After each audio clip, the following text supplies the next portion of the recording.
Hello friends, Shashi Agarwal channel के अंदर मैं doctor Shashi Agarwal welcome you all.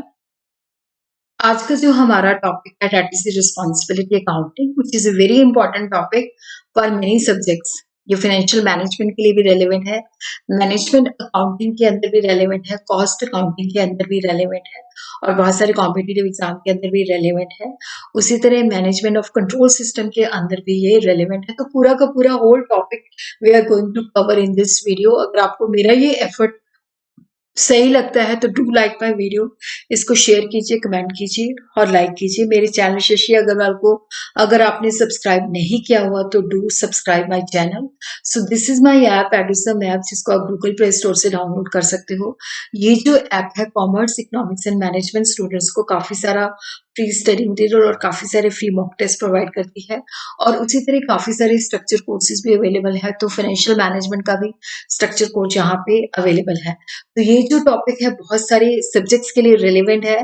तो important question, what is system of responsibility accounting, what are its benefits, explain in detail. Responsibility accounting is important device for control, discuss. इन सब के answer जो है आपको इस वीडियो के अंदर अवेलेबल हो जाएंगे। तो सबसे पहले हम देखते हैं रिस्पांसिबिलिटी अकाउंटिंग का मतलब क्या है। देखो, जैसे हमें पता है बजटरी कंट्रोल सिस्टम होता है, स्टैंडर्ड कॉस्टिंग होता है। ये कंट्रोल डिवाइसेस हैं जिसके द्वारा हम कंट्रोल कॉस्ट को कंट्रोल करने की कोशिश करते हैं।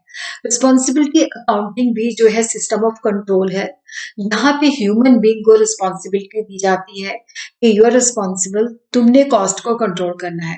तो यहाँ पे पर्सन जो होते हैं उनको रिस्पॉन्सिबल ठहराया जाता है कि जो भी आपको रिस्पॉन्सिबिलिटी दी जाती है, जो भी सेंटर दिया जाता है, उसकी कॉस्ट को कंट्रोल करने की रिस्पॉन्सिबिलिटी जहाँ आपकी है, उसको प्रॉपर अथॉरिटी दी जाती है ताकि वो अपनी जो भी वो उसको डिवीजन मिलती है या जो भी उसको सेंटर मिलता है, रिस्पॉन्सिबिलिटी सेंटर मिलता है, उसकी परफॉर्मेंस के लिए वो रिस्पॉन्सिबल होता है।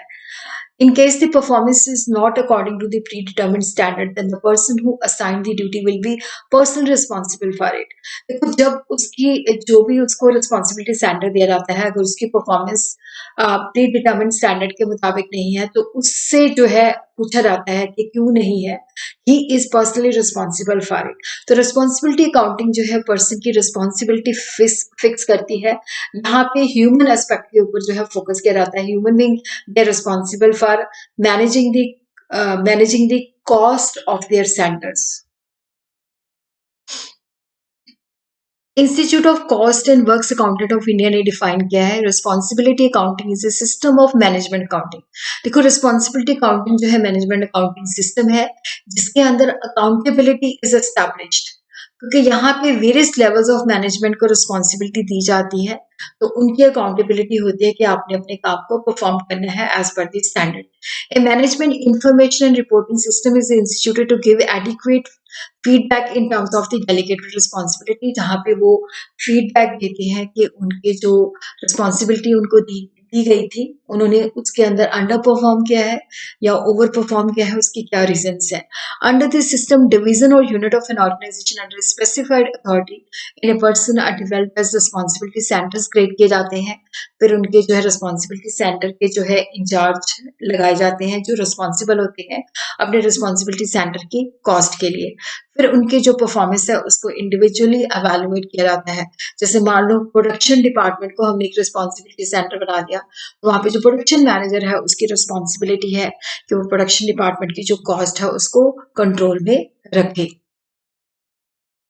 चार्ल्स टी हॉर्न ग्रेन ने इसको डिफाइन किया है, responsibility accounting is a system of accounting that recognises various decision centre throughout an organisation. तो यहाँ पे वेरियस डिसीजन सेंटर जो होते हैं उनको रिकॉग्नाइज किया जाता है और यहाँ पे उनको रिस्पॉन्सिबिलिटी दी जाती है।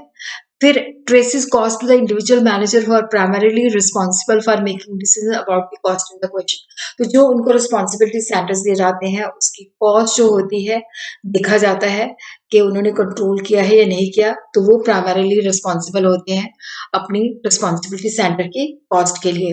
तो रिस्पॉन्सिबिलिटी अकाउंटिंग जो है रिस्पॉन्सिबिलिटी सेंटर्स के ऊपर फोकस करती है। तो वहाँ पे रिस्पॉन्सिबिलिटी सेंटर्स जो है ऑर्गेनाइजेशन में क्रिएट कर दिए जाते हैं, different segment, different divisions create कर दी जाती हैं, उनके इंचार्ज लगा दिए जाते हैं। तो जो मैनेजर्स होते हैं डिफरेंट एक्टिविटी सेंटर्स के, वो रिस्पॉन्सिबल होते हैं अपनी सेंटर की परफॉर्मेंस के लिए, अपने सेंटर की कॉस्ट को कंट्रोल करने के लिए। और उसी तरह क्या होता है कि information about the cost incurred for different activities supply to the person in charge of various centres बताया जाता है कि आपने आपकी जो कॉस्ट है इसी के अंदर रहनी चाहिए, और उनकी परफॉर्मेंस को कॉन्स्टेंटली कंपेयर किया जाता है, जो एक्चुअल होता है और जो बजटेड उनको बताया जाता है। तो now what are the essential features of the responsibility accounting, inputs and outputs और कॉस्ट एंड रेवेन्यू। देखो, जब हम रिस्पॉन्सिबिलिटी अकाउंटिंग को इम्प्लीमेंट करते हैं या मेंटेन करते हैं, तो डेफिनेटली जो इंफॉर्मेशन यहाँ पे शेयर की जाती है that is regarding the inputs and the outputs.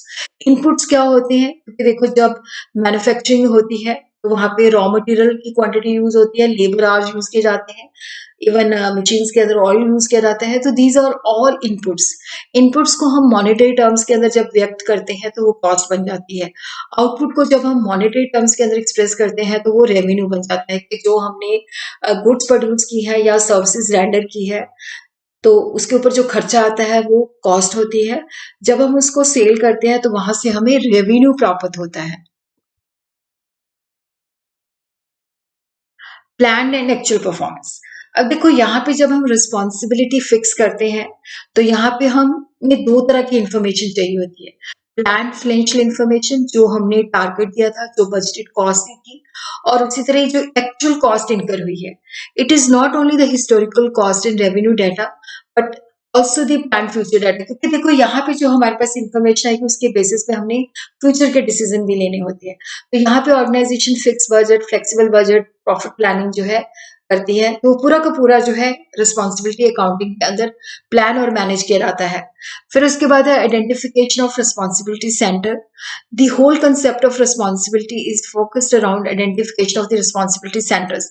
Responsibility centres किस तरह से आइडेंटिफाई करने हैं, क्योंकि रिस्पॉन्सिबिलिटी सेंटर्स होते हैं जो कि जहाँ पे स्फीयर ऑफ अथॉरिटी या डिसीजन पॉइंट्स होते हैं, जिनकी हमने कॉस्ट को कंट्रोल करना है। पर effective planning and control purpose responsibility centres को हम क्लासिफाई कर सकते हैं: cost centres, profit centres, investment centres, revenue centre. तो यहाँ पे relationship between the organisation structure and responsibility accounting system. तो यहाँ पे एक साउंड ऑर्गेनाइजेशन स्ट्रक्चर होना चाहिए, पता होना चाहिए आपकी रिस्पॉन्सिबिलिटी क्या है, आपको कितनी अथॉरिटी दी है।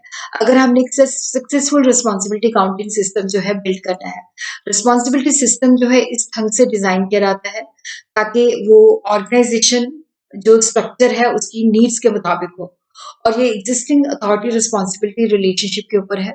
तो इसकी कुछ एग्जाम्पल जो है, जैसे चीफ एग्जीक्यूटिव जो है उसकी मेन रिस्पॉन्सिबिलिटी है कि जो ऑर्गेनाइजेशन के अंदर पैसा इन्वेस्ट किया जाता है उसकी प्रॉपर यूटिलाइजेशन है, तो हम कह देते हैं कि is the head of the investment centre.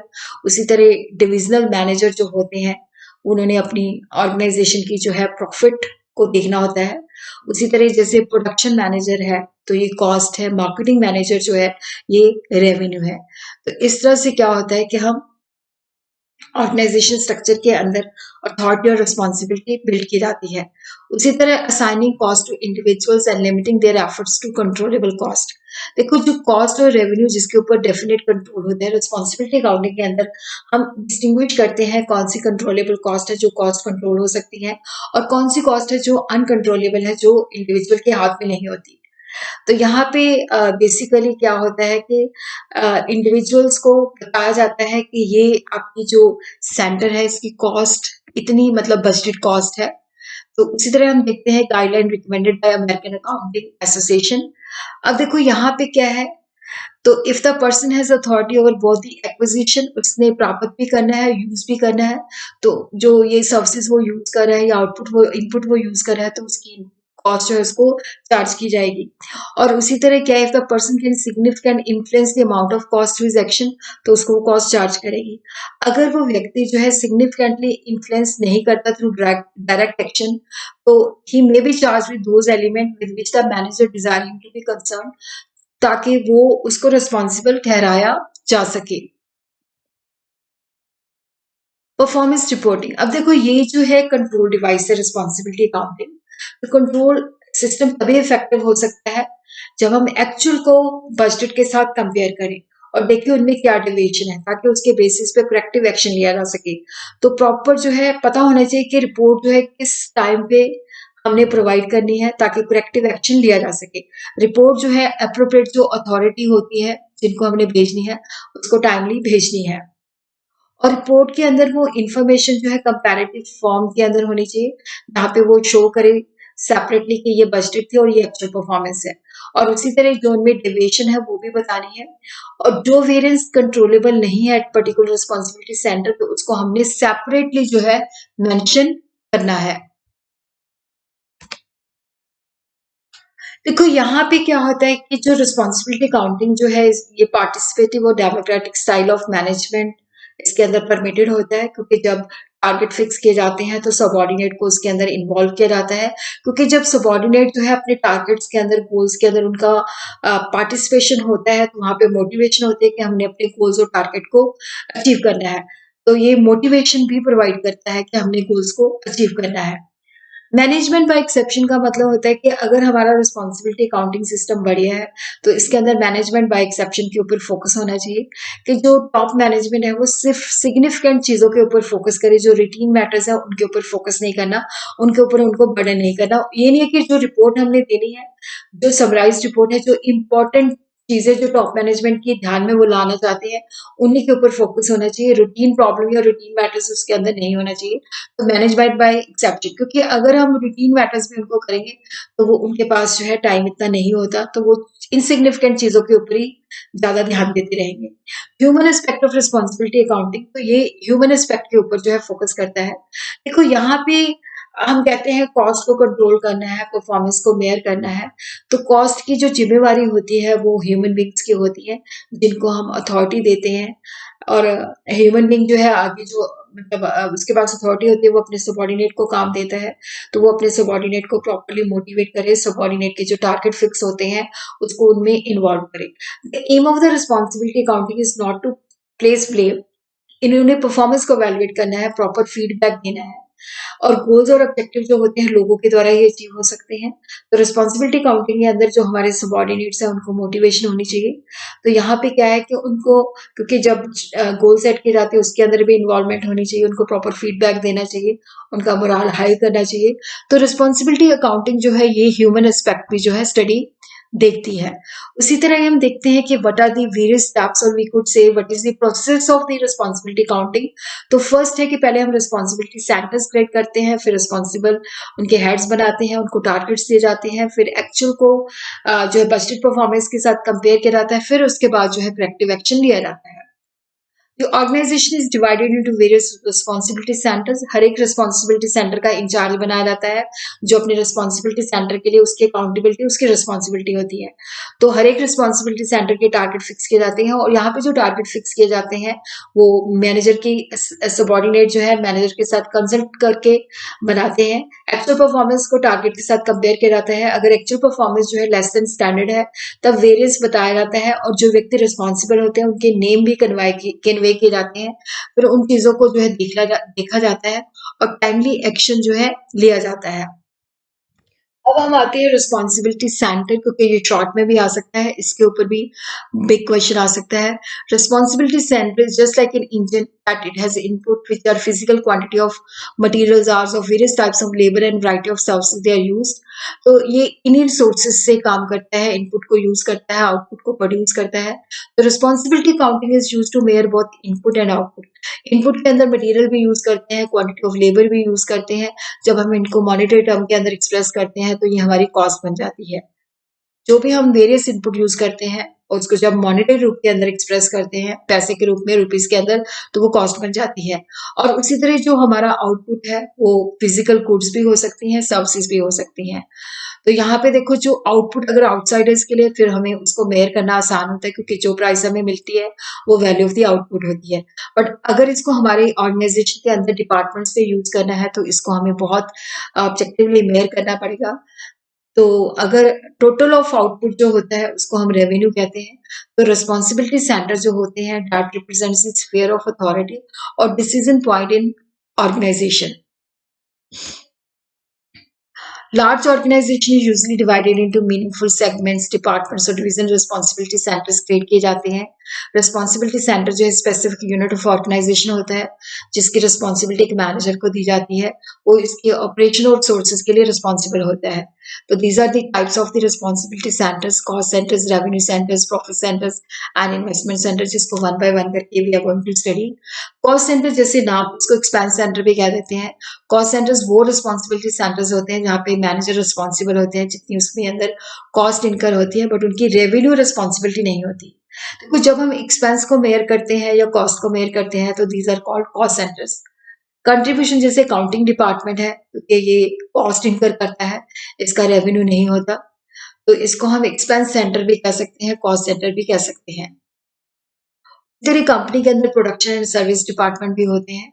Production department का आउटपुट हम मेयर कर सकते हैं क्योंकि अगर हम सेल करते हैं तो नेचुरली अगर आउटसाइडर को सेल करते हैं तो मेयर कर सकते हैं, बट अगर अदर डिपार्टमेंट यूज करते हैं तो उसमें हमें देखना पड़ता है कि हम इसको किस प्राइस पॉइंट को ट्रांसफर करते हैं. सर्विस डिपार्टमेंट जो होता है जो मेंटेनेंस रिपेयर की फैसिलिटी देता है, तो इसका आउटपुट हम मेयर नहीं कर सकते, तो ये एक्सपेंस ऑफ कॉस्ट सेंटर होता है. Performance of the cost centre जो है कि कितनी क्वांटिटी ऑफ इनपुट इन्होंने यूज किया और उसके बेसिस पे इन्होंने आउटपुट बनाया. तो यहाँ पे एक्चुअल और बजट के बेसिस पे क्या होता है, कंपैरिजन किया जाता है.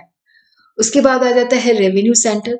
तो ये जो है the centre is accountable for initiating and monitoring revenue. इसका जो मेन होता है यहाँ पे देखो ये जो होता है बेसिकली रेवेन्यू के लिए होता है. ये जैसे मार्केटिंग और सेल्स डिपार्टमेंट है, तो इनका जो है कॉस्ट और इन्वेस्टमेंट के ऊपर कोई कंट्रोल नहीं होता, बट ये कुछ एक्सपेंसेस जो मार्केटिंग के सेक्शन के होते हैं उन पे कंट्रोल कर सकते हैं. Production of the revenue centre जो होती है कि बजटेड रेवेन्यू को हम एक्चुअल रेवेन्यू के साथ कंपेयर करते हैं और एक्चुअल मार्केटिंग एक्सपेंसेस को हम बजटेड मार्केटिंग एक्सपेंसेस के साथ कंपेयर करते हैं. प्रॉफिट सेंटर्स होते हैं जहाँ पे इनपुट्स और आउटपुट्स दोनों होते हैं. इनपुट जो होती है कॉस्ट होती है, आउटपुट जो है रेवेन्यू है, तो दोनों को जो डिफरेंस होता है वो प्रॉफिट होता है. तो यहाँ पे डिवीजन और डिपार्टमेंट जो होती है जो कि प्रॉफिट को कैलकुलेट करती है, डिफरेंट प्रॉफिट सेंटर्स होते हैं जिनको डिफरेंट मैनेजर मैनेज करते हैं, तो कॉस्ट और रेवेन्यू के बेसिस पे अपना प्रॉफिट कैलकुलेट करते हैं. तो प्रॉफिट सेंटर जो है that is accountable for the all action associated with the sale of goods and production, कि कितना रेवेन्यू हुआ, कितना लागत हुए, डेफिनेटली प्रॉफिट कितना हुआ. इन्वेस्टमेंट सेंटर जो होता है इन्वेस्टमेंट एंड रेवेन्यू दोनों के लिए रिस्पॉन्सिबल होता है. ये एंट्री सेगमेंट होता है जिसके अंदर मैनेजर ना तो रेवेन्यू और कॉस्ट को कंट्रोल करता है बट साथ में इन्वेस्टमेंट को. तो यहाँ पे वो रिस्पॉन्सिबल होता है कि जो एसेट्स है उनकी प्रॉपर यूटिलाइजेशन और प्रॉपर रिटर्न उसके अंदर मिलनी चाहिए. तो इन्वेस्टमेंट मैनेजर जो है एक्सपेंसेस को कंट्रोल करता है, इनकम को देखता है और जो देखता है कि कितना फंड उसने एसेट के अंदर इन्वेस्ट किया है. उसी तरह ही वो क्रेडिट पॉलिसी बनाने के लिए भी रिस्पॉन्सिबल होता है ताकि इमीडिएटली जो हम क्रेडिट पे सेल करते हैं डेट की कलेक्शन हो सके. इसकी जो एडवांटेजेस है देखो, जैसे रिस्पॉन्सिबिलिटी अकाउंटिंग या रिस्पॉन्सिबिलिटी सेंटर जो है बनाए जाते हैं, तो इंडिविजुअल जो होते हैं उनकी रिस्पॉन्सिबिलिटी फिक्स की जाती है, तो अपनी रिस्पॉन्सिबिलिटी सेंटर की परफॉर्मेंस के लिए वो रिस्पॉन्सिबल होते हैं. तो यहाँ पे हम पिन पॉइंट कर सकते हैं कि दिस पर्सन इज रिस्पॉन्सिबल. और उसी तरह देखो रिस्पॉन्सिबिलिटी अकाउंटिंग जो है परफॉर्मेंस को भी इम्प्रूव करती है. ये मोटिवेशनल फैक्टर है क्योंकि जो इंचार्ज होता है उसको पता होता है कि मेरी परफॉर्मेंस जो है रिपोर्ट होगी, मेरा टारगेट ये है, वो कोशिश करता है अपनी परफॉर्मेंस को इम्प्रूव करने के लिए. और फुल इन्फॉर्मेशन जो है कॉस्ट और रेवेन्यू के बारे में कलेक्ट की जाती है, तो ये कॉस्ट प्लानिंग के लिए भी यूज़फुल है. और यहाँ पे अथॉरिटी डेलीगेट की जाती है, कंट्रोल रखा जाता है, तो जो भी रिक्वायरमेंट होती है उसके मुताबिक अथॉरिटी दी जाती है, तो वेरियस पर्सन की रिस्पॉन्सिबिलिटी फिक्स होती है. तो डेफिनेटली यहाँ पे जो है जो वर्क है उसको सही ढंग से कंट्रोल किया जा सकता है.